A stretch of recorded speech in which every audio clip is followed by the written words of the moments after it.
संकल्प म्हणायचा आहे. सर्वांनी म्हणा अहम अस्मिन् पुण्याहे अस्याः मम आत्मनः श्रुति स्मृति पुराणोक्त पुण्यफल प्राप्त्यर्थम मम प्रारब्ध सितस्य कर्मणि निर्विघ्नता सिद्ध्यर्थम मन चित्त एकाग्रता प्राप्ति हेतवे ब्राह्मण द्वारा शांति सूक्त पाठ जपे विनियोगः. ते पाणी अक्षराभूत ताम्हामध्ये सोडून द्यायचं आहे. आपण सुरुवातीला संकल्प केला आहे की मम मन चित्त एकाग्रता प्राप्त्यर्थम, माझ्या मनाची आणि चित्ताची एकाग्रता मला प्राप्त व्हावी. भगवंताचं पूजन करायचं असेल तर ज्ञानेश्वर महाराज काय सांगतात की देव पाहावयासे गेलो देव होणी आलो. देव जर बघायचा असेल तर आपल्याला देव झालं पाहिजे. म्हणजे आपलं मन चित्त बुद्धी हे स्थिर असलं पाहिजे.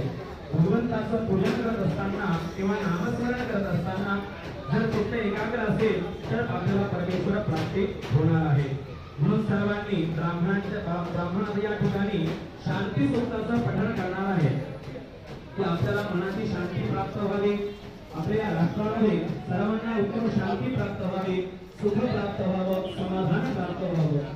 जे काही मिळालेलं आहे मिळालेल्या द्रव्यामध्ये आपल्याला समाधान मिळावं, आपल्या मनाची शांती मिळावी याकरता गुरुजी वेदाची म्हणून शांती सूक्त म्हणणार आहे.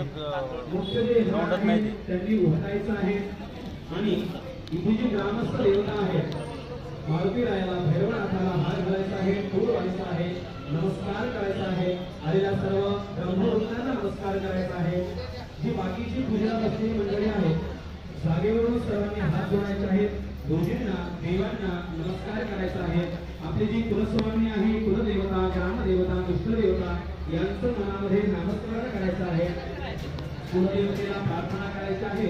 पुन्हा जो राष्ट्राच्या कल्याणासाठी जो यज्ञ आम्ही करत आहोत सर्व ग्रामभक्तांचं राष्ट्राचं कल्याण व्हावं, भक्तांचं कल्याण व्हावं या हेतूने जो यज्ञ करत आहोत तो यज्ञ सफल व्हावा आणि या यज्ञातून या परमेश्वराकडून आपल्याला आशीर्वादाची प्राप्ती व्हावी याकरिता सर्वांनी हात जोडून भगवंताचं नामस्मरण करावं.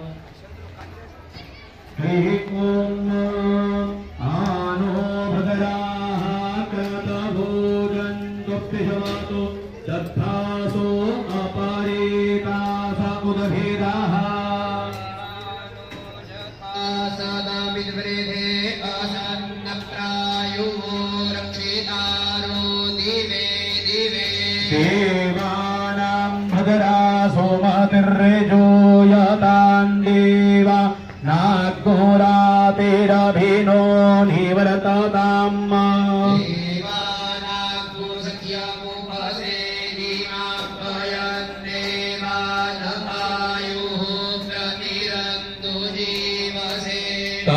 पूर्पयानि वेदाहो महेपयं भगं मित्रमदितिं दक्षामसरे धम्मा.